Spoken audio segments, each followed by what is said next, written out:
Canada and the U.S. are locked in a deepening trade war. The Carney government announcing tit-for-tat tariffs following the breakdown of talks, and Trump imposing a 50% levy on $28 billion of Canadian imports. For more on how these tariffs and counter-tariffs are going to affect our economy, let's bring in Douglas Porter, the chief economist at BMO Financial Group. Douglas, thanks so much for joining us today. Thanks for having me. Hello. All right, so we have entered a new era of tariffs. Big picture, what does this latest round of 50% levies on roughly 5% of all of Canada's exports to the U.S. mean for our economy?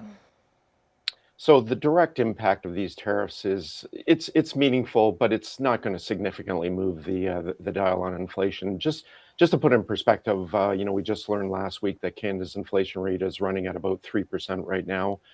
We look for some price increases in the goods that have been affected by these Canadian tariffs on U.S. goods to push up inflation by perhaps somewhere between 1 to 3/10 of a percentage point.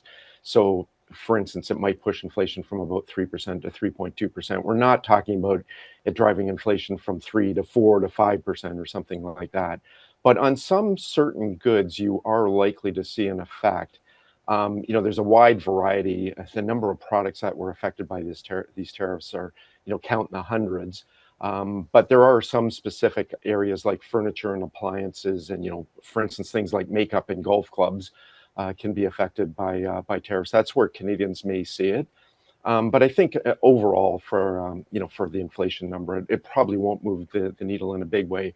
I think the more significant impact here, more broadly, is just the deterioration in relations. The broader outlook for trade between the two countries has really deteriorated here. It's going to put a bit of a chill in business investment. Of course, consumers are seeing these stories each and every day, and I think it is going to affect consumer confidence. So I do think the broader story here is that it'll lead to some weakening in the economy and a little bit of a bump up in inflation. Well, let's talk about that, because just how damaging is all this uncertainty surrounding the trade war?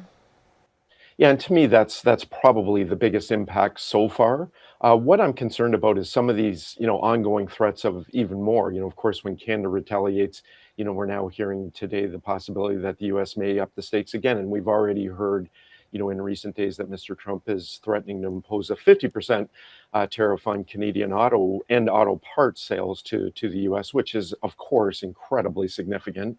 Any automaker is going to have a very difficult time making it economic to send a vehicle to the U.S. with a 50% tariff. For all intents and purposes, that will probably at least temporarily shut down production if that 50% tariff actually does go into place. And really, to me, this is the concern. It's not these direct tariffs that have been imposed so far by Canada and the U.S. It's where we could go next. And I think everyone's hope is that both have come to loggerheads at this point, but at some point, the two will return to the negotiating table and back off of this. I do believe that's ultimately where we're going to go. The big question is, how long does it take to get there?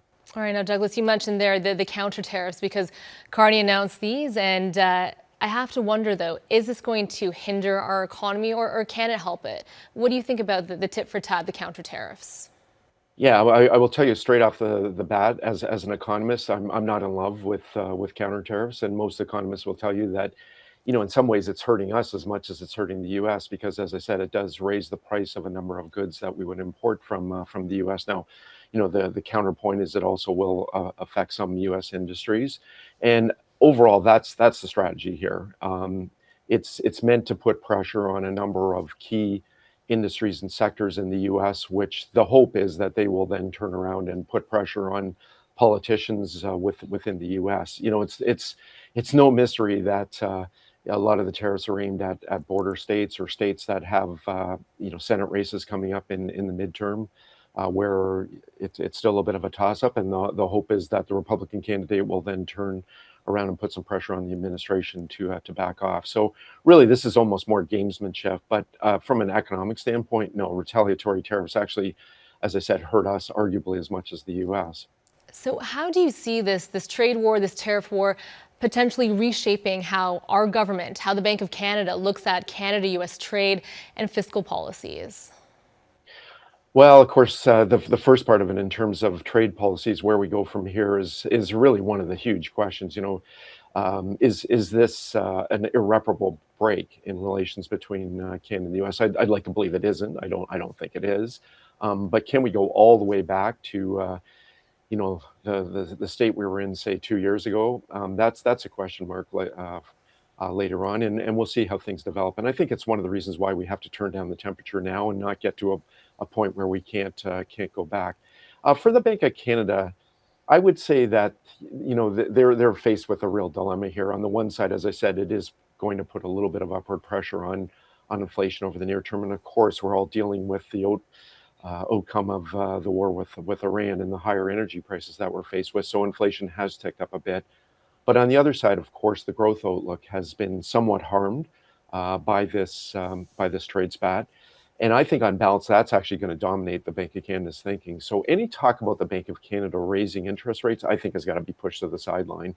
I actually think there's a greater chance of the Bank of Canada feeling the need to cut interest rates in the coming year rather than raise them if this trade war continues. Because as I said earlier, it is going to hit a number of key industries, especially things like autos and metals and manufacturing in general.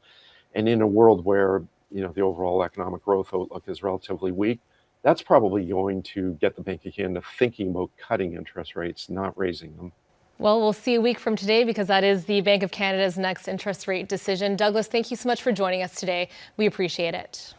Thanks for having me. That is BMO Financial Group's chief economist, Douglas Porter.